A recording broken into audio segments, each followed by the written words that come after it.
अमेरिकी राष्ट्रपति Donald Trump ने जैसे ही गाज़ा को टेक ओवर करने का प्लान लॉन्च किया, दुनिया के सामने पेश किया, तो वैसे तो एक सुर में पूरी दुनिया ने उसको कंडेम किया, सिवाय खुद ट्रंप और एक इजरायली प्रधानमंत्री नेतन्याहू के। मिडिल ईस्ट पर भी नज़र डाली जाए तो सारे ही मुस्लिम देशों ने उसको कंडेम किया, उसको रिजेक्ट किया। हालांकि अभी भी कोई ये कंफर्म नहीं कर सकता है कि इनमें से कितने देश ऐसे हैं कि जो ऊपर से भी कंडेम कर रहे हैं और अंदर से भी कंडेम कर रहे हैं, क्योंकि मुमकिन है बहुत सारे देश ऊपर से तो कंडेम कर रहे हों, लेकिन जब वक्त आए तो शायद पतली गली से निकल जाएं। मगर फिर भी मिडिल ईस्ट में एक देश ऐसा है कि जिसने इन तमाम में सबसे ज़्यादा खुलकर विरोध किया, बावजूद इसके कि दुनिया के लोगों ने शायद ही एक्सपेक्ट किया होगा कि ये सबसे ज़्यादा खुलकर विरोध करेगा। वरना तो ये उन देशों में शामिल है कि जिसके बारे में लोग यही सोचेंगे कि हो सकता है ये अंदरूनी तौर पर अमेरिकी राष्ट्रपति डोनाल्ड ट्रंप के साथ मिला हुआ हो। ये देश है सऊदी अरबिया। सऊदी अरबिया ने जब से ये प्लान दुनिया के सामने आया है, बार बार इसको रिजेक्ट किया, अलग अलग तरीके के बयान जारी हुए, खुद MBS भी बाकायदा मीडिया के सामने आकर इसको रिजेक्ट कर चुके हैं। अब वैसे तो सऊदी अरबिया के इस कदम के पीछे जो सबसे बड़ा और ऑब्वियस रीज़न है वो यही है कि सऊदी प्रिंस मोहम्मद बिन सलमान कोई रिस्क नहीं लेना चाहते, क्योंकि उनको पता है कि ऐसा करने से सऊदी अरबिया की जो आम आवाम है, जो सऊदी पॉपुलेशन है, उनके अंदर न सिर्फ उनकी पॉपुलैरिटी कम हो जाएगी, बल्कि साथ ही साथ वो सऊदी अवाम का एतमाद भी खो देंगे। तो लंबे वक्त तक रूल करने के लिए, हुकूमत में बने रहने के लिए जो लोकल अवाम है उसका एतमाद, उसका भरोसा और साथ ही साथ उन तमाम लोगों के बीच अपनी पॉपुलैरिटी बनी रहनी चाहिए।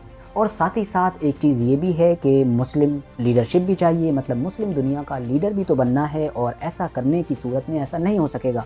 वैसे भी सऊदी अरबिया लंबे वक्त से यही कोशिश तो करता आया है और इसी रेस में वो ईरान और टर्की को कंपटीशन देता आया है। अब कहने को भले ही ट्रंप और मोहम्मद बिन सलमान की बहुत पक्की दोस्ती है, लेकिन फिर भी अगर वो अपने दोस्त का ये प्लान मान लें तो इस सूरत में दोनों ही चीज़ें चली जाएंगी। मतलब जो आम आवाम है वहाँ भी इनकी इमेज ख़राब हो जाएगी, और मुस्लिम लीडरशिप का जो सपना है वो भी पूरी तरीके से चकनाचूर हो जाएगा। लेकिन यहाँ पर एक और भी बड़ी वजह है जिसके बारे में कोई भी बात नहीं कर रहा है, और जो शायद ये जो पहली मैंने आपको वजह बताई है उससे भी कहीं ज़्यादा बड़ी और ख़तरनाक है। एक ऐसी वजह कि जिसकी वजह से सऊदी अरबिया पूरी तरीके से कोलैप्स कर सकता है, बर्बाद हो सकता है। यूं ही नहीं, सऊदी अरबिया शुरू से ही बार बार अपने ही दोस्त ट्रंप के लाए हुए इस प्लान को रिजेक्ट कर रहा है, और ये बड़ी वजह कुछ और नहीं बल्कि पूरे $500 बिलियन का MBS का ड्रीम प्रोजेक्ट है, मतलब कि नियोम। मोहम्मद बिन सलमान के सपनों का वही नियोम प्रोजेक्ट कि जिसको कंप्लीट करना ही MBS ने अपनी ज़िंदगी का सबसे बड़ा मकसद बना लिया है। तो अब ये क्या है नियोम? आसान भाषा में आप बस इतना समझिए कि हम जानते हैं कि तेल का दौर धीरे धीरे दुनिया से जा रहा है। सऊदी अरबिया के जो तेल की दौलत से मालामाल है, तो उसकी इकोनॉमी अभी भी ज़्यादातर तेल पर डिपेंड है। तो इसीलिए अब सऊदी अरबिया ये कोशिश कर रहा है, उसकी जो हुकूमत है, उसकी जो रॉयल फैमिली है, उसकी लगातार ये कोशिश है कि किसी तरीके से जल्द ऐसे कदम उठा लिए जाएं, जल्द से जल्द ऐसे काम कर लिए जाएं कि ताकि आने वाले वक्त में, आने वाले सालों में जब तेल की कीमत कम हो, जब तेल की वैल्यू कम हो, जब तेल का दौर ख़त्म होने लगे, तो ऑलरेडी सऊदी अरबिया की इकोनॉमी दूसरी चीज़ों पर डिपेंड हो चुकी हो और सऊदी अरबिया की इकोनॉमी बर्बाद ना हो। अब किन चीज़ों पर डिपेंड हो चुकी हो? टूरिज़्म पर डिपेंड हो चुकी हो, जैसा कि दुबई ने किया है, या फिर स्पोर्ट वगैरह पर हो चुकी हो, या इसके अलावा बिजनेस वगैरह पर हो चुकी हो, मतलब किसी तरीके से डाइवर्स हो चुकी हो। इसके लिए बड़े बड़े कदम उठाए जा रहे हैं। पूरा 2030 का एक विज़न लॉन्च कर दिया गया है, और ख़ास तौर से बड़े बड़े प्रोजेक्ट, मेगा प्रोजेक्ट पर काम किया जा रहा है। और उन्हीं बहुत सारे प्रोजेक्ट्स में से एक मेगा सिटी प्रोजेक्ट है नियोम, जहाँ पर ऐसी ऐसी चीज़ें बनाई जाएंगी, ऐसा शहर बनाया जाएगा कि जिस तरह की चीज़ें, कि जिस तरह का शहर दुनिया ने ना तो पहले कभी देखा है और ना ही उसके बारे में सोचा है। और ये बन कहाँ पर रहा है?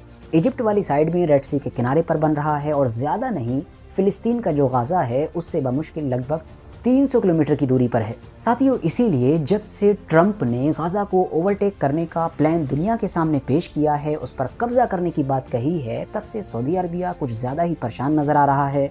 और उसकी परेशानी की वजह फ़िलिस्तीनी लोग हों या ना हों, लेकिन ये नियोम प्रोजेक्ट ज़रूर है। वो इसलिए क्योंकि ट्रंप ये जो बातें कर रहे हैं, ये जो दावे कर रहे हैं कि वो फ़िलिस्तीनी लोगों को निकाल देंगे, खाली करवा देंगे, वो गाज़ा को ओन करेंगे, गाज़ा को ओवरटेक कर लेंगे, वहाँ पर पूरे इलाके को रीबिल्ड करने का काम शुरू किया जाएगा। तो यहाँ पर याद रखने वाली बात ये है कि अगर ट्रंप वाकई ऐसा करते हैं तो वो सिर्फ इस जगह को खाली करवा कर ऐसे ही नहीं छोड़ देंगे आम लोगों के रहने के लिए, बल्कि ट्रम्प का मकसद भी यही है कि वो नेचुरली इस खूबसूरत जगह को एक कमर्शियल हब बनाएंगे। मतलब इसको इस तरीके से बनाया जाएगा कि दुनिया के अमीर से अमीर लोग, अमीर से अमीर कंपनी यहाँ पर इन्वेस्ट करेंगी, बड़ी बड़ी कंपनीज़ लगाई जाएंगी, बड़े बड़े खूबसूरत अपार्टमेंट्स बनाए जाएंगे जहाँ अमीर से अमीर लोग आकर रहेंगे। मतलब कि बिल्कुल दुबई जैसा, या आप कह सकते हैं कि उस न्यूम जैसा बनाया जाएगा कि जो अभी बना भी नहीं है, या फिर शायद दुबई और न्यूम से भी ज़्यादा खूबसूरत और ज़्यादा एडवांस बनाया जाएगा। अब सऊदी के साथ प्रॉब्लम ये है कि अगर ऐसा कुछ भी मुमकिन हो जाता है और गाज़ा में ऐसा कुछ भी हो जाता है तो सऊदी अरबिया का ये जो न्यूम प्रोजेक्ट है ये तो पूरी तरीके से औंधे मुंह गिर जाएगा। वो इसलिए क्योंकि थोड़ी सी दूर पर ही मौजूद गाज़ा को छोड़कर भला इनके न्यूम में कौन आने वाला है। अब आप कहेंगे वो कैसे भाई, ऐसी क्या खास बात है कि इनके न्यूम में कोई नहीं आएगा। चलिए ये भी जान लेते हैं। पहला फैक्टर तो लोकेशन का है। जिस जगह पर गाज़ा मौजूद है वो नेचुरली बहुत ज़्यादा खूबसूरत जगह है, साथ ही साथ ये नेचुरल रिसोर्सेज से भी माला माल है। इसके अलावा ये एक ही वक्त में 3 द्वीपों से कनेक्ट होता है। मतलब इजिप्ट की तरफ से अफ्रीका से कनेक्ट हो जाता है और मेडिटेरियन सी के ज़रिए से बआसानी यूरोप से कनेक्ट हो जाता है, और ख़ुद वो एशिया के अंदर मौजूद है तो एशिया से भी कनेक्ट है। इसके अलावा अगर गाज़ा में वाकई ऐसा कुछ होता है, गाज़ा को इस तरीके से रीबिल्ड किया जाता है जिसकी पॉसिबिलिटीज़ कम है, लेकिन अगर मान लिया जाए कि ऐसा 1% होता भी है जिसका डर लगातार अमेरिका दिखा रहा है, जिसकी धमकियां दे रहा है, तो फिर ये भी क्लियर होगा कि ये सब कुछ अमेरिका ही करेगा। तो पैसे की भी कोई कमी नहीं होगी और टेक्नोलॉजी की भी कोई कमी नहीं होगी। बड़ी ही तेज़ी के साथ इस पर काम होगा और बहुत जल्द हो भी जाएगा। लेकिन दूसरी तरफ जो न्यूम प्रोजेक्ट है वो सऊदी अरबिया का अपना प्रोजेक्ट है, उस पर जो कुछ करना है सऊदी अरबिया को खुद करना है। 2030 का उन्होंने टारगेट सेट किया है और ये भी एक मिनिमम टाइम है, वरना लगातार ये बताया जाता है कि 2030 से भी आगे तक का वक्त लग सकता है। और उसमें भी ऊपर से ये कि बीच बीच में बड़ी ही कॉन्ट्राडिक्टरी खबरें आती रहती हैं। कभी कहा जाता है कि पैसा कम पड़ गया है, कभी कहा जाता है कि ये प्रोजेक्ट ही पूरी तरीके से फेल हो गया है क्योंकि इतना फंड ही नहीं है, कभी कहा जाता है कि जिस तरीके का MBS ने बनाने का ख्वाब देखा था वो इतना ज़्यादा एडवांस और इतना ज़्यादा अनरियलिस्टिक है कि वैसा बनाया ही नहीं जा सकता है। तो जब पहले से ही इस तरह की खबरें आती रहती हैं तो न्यूम प्रोजेक्ट ऑलरेडी अपनी आखिरी सांसें गिनना शुरू कर देता है। अब ऊपर से MBS के अपने खुद के दोस्त मतलब कि डोनाल्ड ट्रंप अब बोतल के अंदर से उनके लिए एक और भयानक जिन निकालने की लगातार धमकियां दे रहे हैं। आखिर में जाते जाते हम आप लोगों की राय ज़रूर जानना चाहेंगे कि आप लोगों को क्या लगता है ट्रम्प का ये जो प्रपोजल है, ट्रम्प का ये जो प्लान है, या आप कह सकते हैं कि मिडिल ईस्ट के लिए ये जो एक धमकी है सारे मुस्लिम देशों के लिए कि गाज़ा को हम ओवरटेक कर लेंगे, गाज़ा को हम ओन करेंगे, सारे लोगों को निकाल दिया जाएगा हमेशा के लिए, ये किस हद तक कामयाब हो सकता है या फिर किस हद तक ये आप लोगों को रियलिस्टिक महसूस हो रहा है। बाकी ये वीडियो अगर इन्फॉर्मेटिव लगी हो तो लाइक कर सकते हैं, दोस्तों के साथ शेयर कर सकते हैं, और सबसे ज़्यादा अहम बात ये है कि इस चैनल को ज़रूर सब्सक्राइब करें ताकि जब भी हम नई वीडियो लेकर आएँ तो आप लोगों तक सबसे पहले पहुँच सके।